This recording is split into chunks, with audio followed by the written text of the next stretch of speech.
Guddida ololaha ee xisbiga kulmiye ee gobolka Saaxil iyo maamulka gobolka Saaxil ayaa fariin u diray guud ahaan bulshada gobolka Saaxil iyagoo sheegay in maalinta beriyaha uu iman doono madaxweynaha Somaliland ahna musharaxa xisbiga kulmiye mudane Muuse Biixi Cabdi. Ugu horreyntii halkaasi waxa ka hadlay gudoomiyaha ololaha ee xisbiga kulmiye Jaamac Macaf iyo maayirka magaalada Berbera. Maalintii ololaha ee xisbiga kulmiye ee guud ahaan dalka gaar ahaan gobolka Saaxil waxaan doonayaa shacabka inaan la wadaagno sida ololuhu uga bilaabmayo gobolka iyo degmooyinka dalka. Marka degmooyinka dalka oo Sheekh ka mid tahay oo ka mid degmooyinka gobolka Sheekh ka mid tahay oo Madheer ka mid tahay Xagale ka mid tahay Laasciid ka mid tahay Bullaxaar ka mid tahay Laasadacaw ka mid tahay dhammaan degmooyinkaasi waxay qabsanayaan banaanbaxyadooda xilliga subaxnimada ah ay banaanbaxyadooda qabsanayaan iyo soo baxyadooda.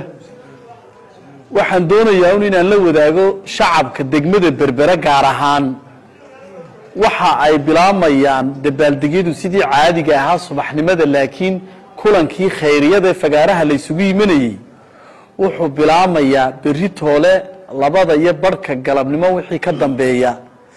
waxaana ugu bishaareynayaa guud ahaan shacabka Jamhuuriyadda Somaliland iyo gaar ahaan gobolka Saaxilba inuu berri toole marti ku yahay degmada Berbera madaxweynaha qaranka Jamhuuriyadda Somaliland oo khudbad ka jeedin doona khayriyada degmada Berbera.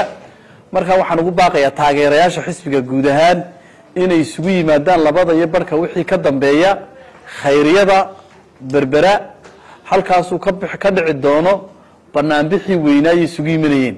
marka taageerayaasha waxaan ugu baaqayaa inay 2:00 wixii ka dambeeya soo bilaabmaan sidii ay goobta isugu iman lahaayeen iyagoo ka muuqata calaamadahooda. waxaan uga mahadnaqaynaa caawa banaanbaxyada sameeyeen iyo heeganka kaga jiraan goobaha iyo xafiisyada. aad iyo aad baan uga mahadnaqaynaa. waxaan u sheegaynaa in kulmiye taageerayaashiisa inaanu xisbi ahaan nabadgelyo lagu dabaaldego, caafimaad qab lagu dabaaldego, guushu gacanteena maanta ku jirtaa. hordhaca dabaaldega dalka ka bilaabayna waa arkaysaan maanta ifafaalaha caawa ka muuqda dalka waa aragtaan. marka waxaan doonayaa in si nabadgelyo inuu dabaaldegno inagoo guud ahaan nabadgelyo insha Allah. waxaynu bilaabnay caawa waqtigii inoo asteysnaa ee ololaha doorashooyinka qarankan iska leeyahay Jamhuuriyadda Somaliland oo caan ku yahay in isbedelku ku yimaado rabitaanka shacabka. marka waxaan hambalyeeynaa dhammaan xisbiga kulmiye ee gobolada dalka oo dhan gaar ahaan gobolka Saaxil. sida gudoomiyuhu sheegay rito degmada gudaheeda 3 galabnimo iyo fagaaraha khayriyada insha Allah. bari waxay noo kala cadaan doonaa in badan oo sawir meelaha ku soo galay iyo Berbera xisbiga iskala ayaa kala cadaan doonaa. xisbiga kulmiye waxaan ugu baaqayaa berrito hadduu Ilaahay ka dhigo in aynu socod ku marino magaalada, gaadiidkana iska dhigano. taas waxay muujinaysaa in quwadda uu xisbiga kulmiye ku leeyahay gobolka Saaxil gaar ahaan degmada Berbera inay muuqan doonto.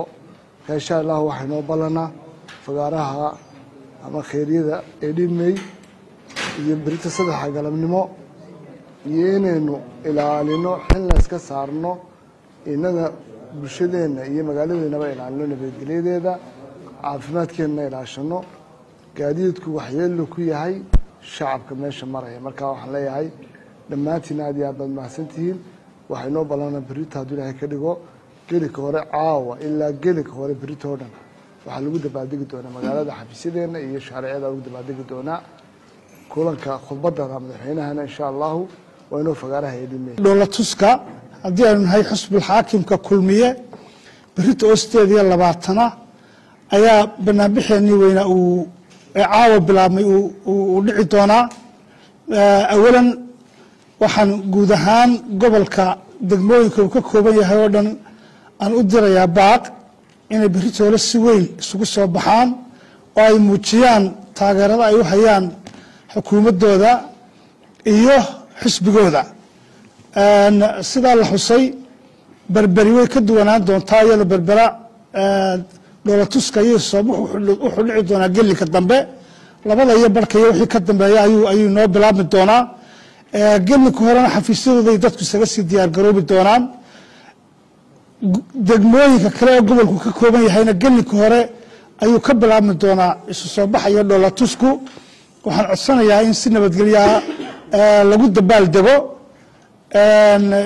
waxaynu nahay inagu xisbul xaakimkii waxaynu nahay xisbigii xukuumadda marka inaynu inagu nabadgelyada muujino taageerada aynu hayno xisbigeenna iyo xukuumaddeenana aynu muujino ayaan idinku baraarujinayaa guud ahaanna gobolka ama degmada berbera oo uu nagala soo qaybgeli doono madaxweynaha qaranku gelinka dambe si weyn la isugu soo baxo sidaa maayarka iyo gudoomiyaha gudida kaambiinkuba xuseen ayaan ka codsanaynaa dhammaan waxaan iyagana hambalyo u dirayaa ciidamada oo iyaguna si fiican uga shaqeeya nabadgelyada ha la ilaaliyo sidaa la sheegay inagu gaadiidka waaweyn halkooda iska joogi doonaan magaalo baabuur soo geli maayo inagu waynu lug baynu ku mari doonaa sidaa maayarku xusay inagu dadka xamse jaamac yare telefishinka caalamiga Sky Cable TV magaalada Berbera